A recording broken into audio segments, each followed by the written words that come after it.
नमस्कार दोस्तों, स्वागत है आप सबका एक बार फिर से। दोस्तों, आज आपके सामने एक वीसीबी पैनल है। ये जो इनकमर आपको दिखाई दे रहा है जी, इसमें और दो आउटगोइंग में, ये तीनों के तीनों पैनल्स में वीसीबी लगे हुए हैं जी। वीसीबी की फुल फॉर्म है वैक्यूम सर्किट ब्रेकर। कोई भी बिल्डिंग जिसमें लोड बहुत ज़्यादा रहता है, जो कि छोटे मोटे एमसीबी या एमसीसीबी से हैंडल नहीं हो सकता, उसके लिए वीसीबी का लगना जरूरी हो जाता है। वीसीबी ज़्यादा वोल्टेज को हैंडल करने के लिए डिज़ाइन किया जाता है। अम्पेयर इस पे कम रहते हैं। बिल्डिंग में जो सबसे पहले 11 केवी सप्लाई आएगी वो वीसीबी में ही आएगी। वीसीबी के बाद वो सप्लाई आगे डिस्ट्रीब्यूट हो जाती है दो आउटगोइंग में। दो की जगह चार भी हो सकती हैं, पांच भी हो सकती हैं, डिपेंड करता है लोड के अकॉर्डिंग। और वो सप्लाई उसके बाद जाएगी ट्रांसफार्मर्स में। दोस्तों, ये आप ट्रांसफार्मर देख सकते हो। ये आपके सामने एक ड्राई टाइप ट्रांसफार्मर है। वीसीबी के बाद जो सप्लाई आ रही है 11 केवी वो इसमें आ रही है, और यहाँ से जो आउटगोइंग निकल रही है वो 440 वोल्ट्स है, थ्री फेस।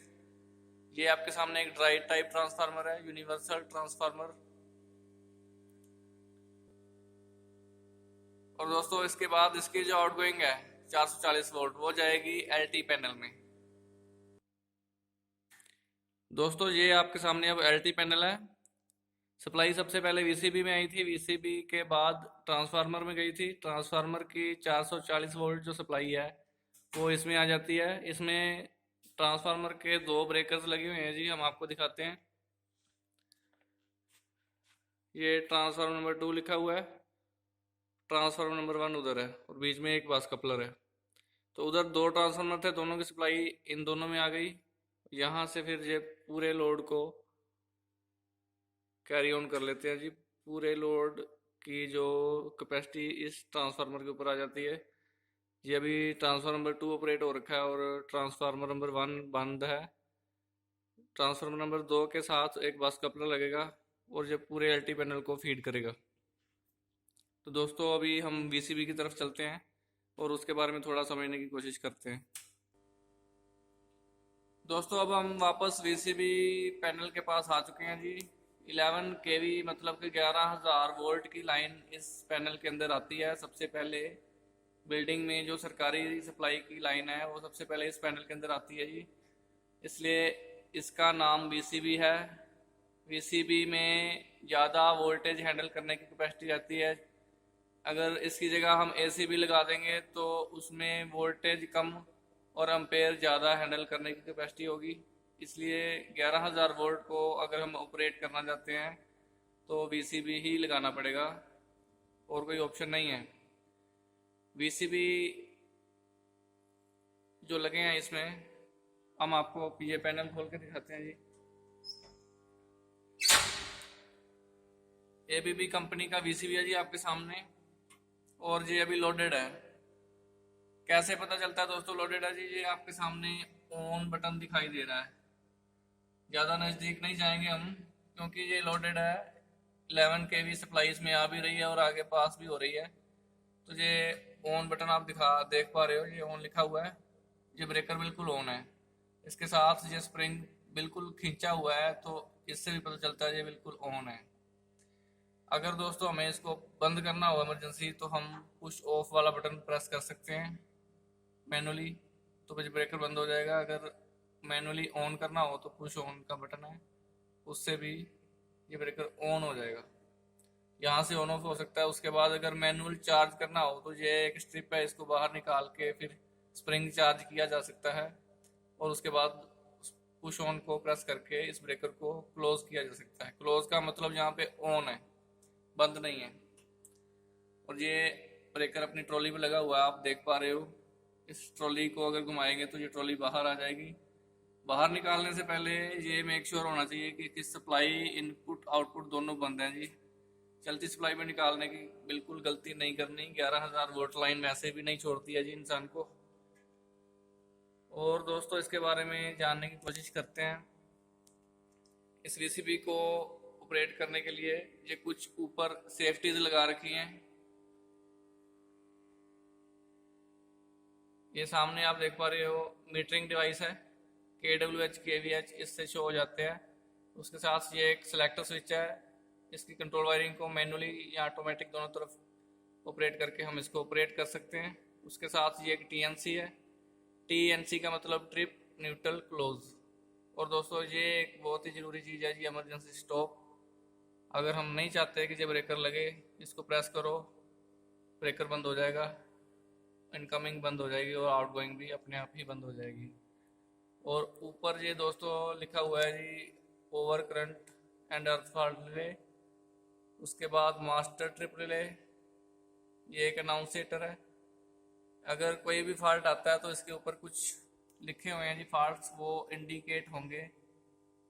जैसे कि आप देख पा रहे हो सबसे ऊपर मास्टर ट्रिप लिखा हुआ है, फिर over current and earth fault. उसके बाद थोड़ा नज़दीक करके दिखाते हैं आपको, ट्रांसफार्मर फॉल्ट। उसके बाद दोस्तों एक और ट्रांसफार्मर फॉल्ट, क्योंकि 2 ट्रांसफार्मर है यहाँ पे।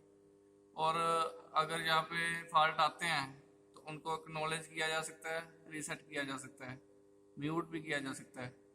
और दोस्तों जब भी कोई फॉल्ट आएगा तो ये बजर बजेगा, तो लाइट आए चाहे जाए इस रूम में आके देखना जरूरी हो जाता है कि सब कुछ हेल्थी है या नहीं। ये इलेक्ट्रॉनिक्स रिलेज है ABB कंपनी की, मास्टर ट्रिप रिले। इसको इस नॉब से रीसेट किया जा सकता है अगर ये ऑपरेट हो जाती है तो।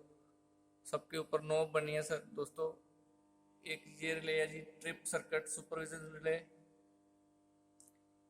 ट्रांसफार्मर ऑक्सिलरी रिले और ये भी ट्रांसफार्मर ऑक्सिलरी रिले। उसके अलावा ये कुछ इंडिकेटर्स हैं तीनों फेसों के, और ट्रिप सर्किट हेल्दी जो कि ऑन ही रहते हैं और ऑन होने भी चाहिए। दोस्तों ये ब्रेकर के नीचे एक चीज़ है PT सेक्शन, इसमें CTPT रहते हैं जो कि हमारे लोड को मॉनिटर करते हैं, कितने एम्पेयर चल रहे हैं, कितने वोल्टेज चल रही है, ये यहाँ से पता चल जाता है। दोस्तों फंडा बहुत सिंपल है जी। 11 kV लाइन सबसे पहले इस इनकमर में आई, यहाँ से 2 हिस्सों में बंट गई, 2 की जगह 3 4 5 जितना भी हो, बेसिक आपको बता रहे हैं। यहाँ से इनकमर के बाद आउटगोइंग में 2 VCB और लगे हैं, सेम चीज़ है। एक चीज़ दोस्तों और बताएंगे, ये कंपेयर कैपेसिटी कितने में आते हैं, तो ये इसकी स्पेसिफिकेशन लिखी हुई है दोस्तों। ये देखिए, rated voltage 12 kV, rated current 630 ampere, frequency 50 hertz. दोस्तों ये सारी चीज़ें इस पे लिखी हुई हैं। क्लोजिंग कॉइल सप्लाई वोल्टेज ये जो आप नीचे देख पा रहे हो 110 volt AC, motor supply voltage 230 volt AC। और इसका वजन जो है जी 100 kg लगभग बताया गया है इसमें, लेकिन इतना होता नहीं है, ये तो कम वजन का होता है। ये एक झलक थी दोस्तों VCB पैनल की, VCB की कैसे सप्लाई आती है और कैसे आगे डिस्ट्रीब्यूट हो जाती है। तो फिर रिपीट कर देते हैं जी। बिल्डिंग में सप्लाई आई सबसे पहले 11 kV इसमें VCB पैनल में, इनकमर में, उसके बाद आउटगोइंग में जाती है, 1 2 3 4 जितनी भी आउटगोइंग होंगी उतने में जाएगी। आउटगोइंग के बाद ट्रांसफार्मर आपका ड्राई टाइप भी हो सकता है, ऑयल टाइप भी हो सकता है, पावर ट्रांसफार्मर भी हो सकता है। जरूरी नहीं है कि आपकी 11 kV ही रहेगी, कोई और भी हो। 33 kV का अगर सबस्टेशन आपके पास तो हैवी ट्रांसफार्मर भी होते हैं। तो ट्रांसफार्मर में इनपुट जाएगी, आगे फिर आउटपुट निकलेगी। अगर 33 है तो 11 kV निकलेगी, 11 kV है ट्रांसफार्मर तो 440 वोल्ट आउटपुट निकलेगी। ट्रांसफार्मर की आउटपुट जाएगी आपकी LT पैनल में। LT पैनल में आगे दोस्तों AC भी लगे हुए हैं, AC भी फीड करेंगे आपके पूरे LT पैनल के MCCBs को। वहाँ से फिर सप्लाई जाएगी आपकी MDBs में, मेन डिस्ट्रीब्यूशन बॉक्स में, और वहाँ से फिर आगे आपका लोड चलता रहेगा दोस्तों। ये एक छोटा सा फ्लो डायग्राम मैंने वर्बली आपको बताया है। उम्मीद करता हूँ आपको कुछ समझ में आया होगा। अगर समझ में आया है दोस्तों तो लाइक कीजिए और अपने फ्रेंड्स के साथ शेयर भी कीजिए और चैनल को सब्सक्राइब कीजिए। तो दोस्तों मिलते हैं नेक्स्ट वीडियो में फिर से नेक्स्ट अच्छी सी जानकारी के साथ। तब तक के लिए नमस्कार।